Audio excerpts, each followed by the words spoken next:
Alright guys, welcome to my review of the Sanctum Sanctorum. This is a okay, I'll explain my thoughts as we go, but here we have it from the outside. Let's get some better angles. Okay, so $250 US you're paying for this. The size of it is bigger than I thought it was gonna feel. Let me bring another building next to it to compare it. So if you own the bookstore and you know what the apartment size looks like, it's definitely bigger than like one of the half buildings. I was honestly thinking it was going to be a little bit smaller, but all in all, it feels like you're getting more than I expected. I'll move this back over. Yeah, so minifigure selection is pretty good. Yeah, as we're looking at it here, we have Iron Man with the new helmet. He also comes with this hairpiece, and if I can pop that off, he's got the regular face as well as the like screen kind of on his face. I'll just throw that on here. Moving over, we've got Spider-Man, the Tom Holland one. Doctor Strange, the regular version. We have the Sinister Strange with the third eyeball on his forehead, which is kind of cool. His other head, if you flip it around, just has like the kind of smirk, so that's kind of cool. Then we have, sorry, throw this back on. Over here we have Wong. And I forget what this guy's name is, but Ebony Maw, something like that. And then we have Dead Strange. That one's all right. Wanda, I think, is the most disappointing minifigure. Like, I'll show you. Oh yeah, and here's Mordo.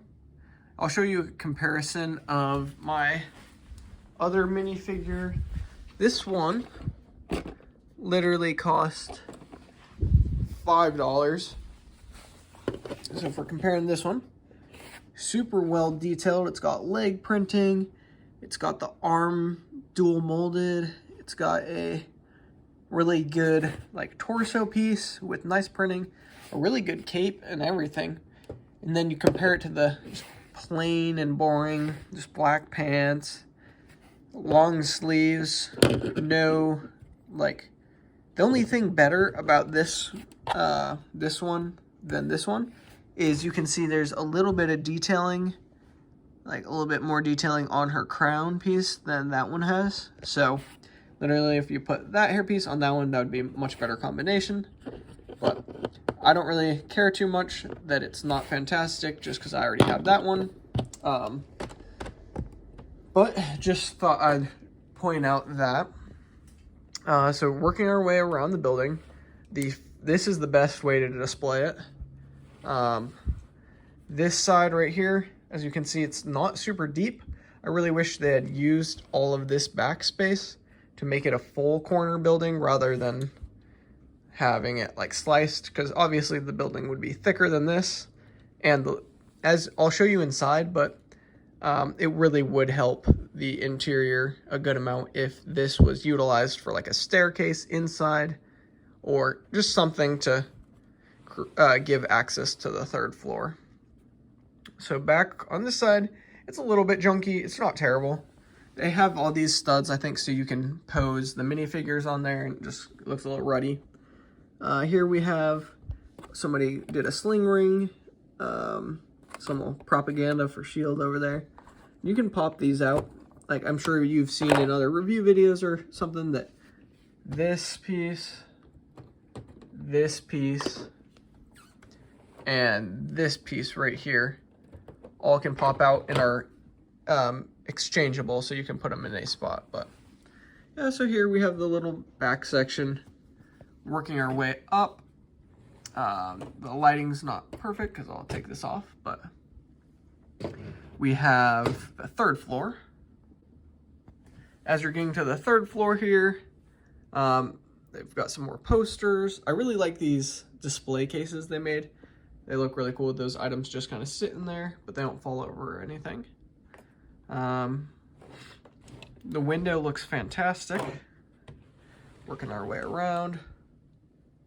There's just some other relics and whatnot, and then you can look down, and that goes further in. So this right here is one of the lights I added, just because you can see better inside with it, and I'll show that off in a minute here.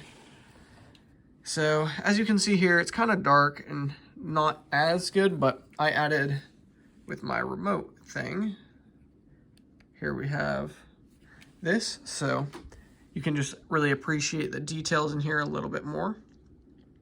I would recommend getting those and attaching it yourself if you, it's like literally 30 bucks for the light, and then command strips are like $2. So definitely a good way to light up your Lego sets for a really cheap price.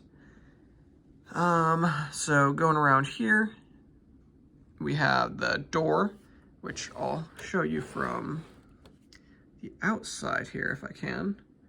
If you look through there, I'm gonna, actually I think I can get you a better view. Inside I'll just slide the phone in if I can. Okay, yeah. So here we have the door. If you're looking at that, there's these vents back here. You can slide. And then it's like the outdoor, or like the mountain range. You can go back to that, or slide this, and go to the Sahara Desert. So with the added light and everything, you definitely can like appreciate it more. I can remove this floor right here. Working our way around. We have lots of cool bookshelf, little relics. All these are stickers, but they did a pretty good job on them, the different posters there.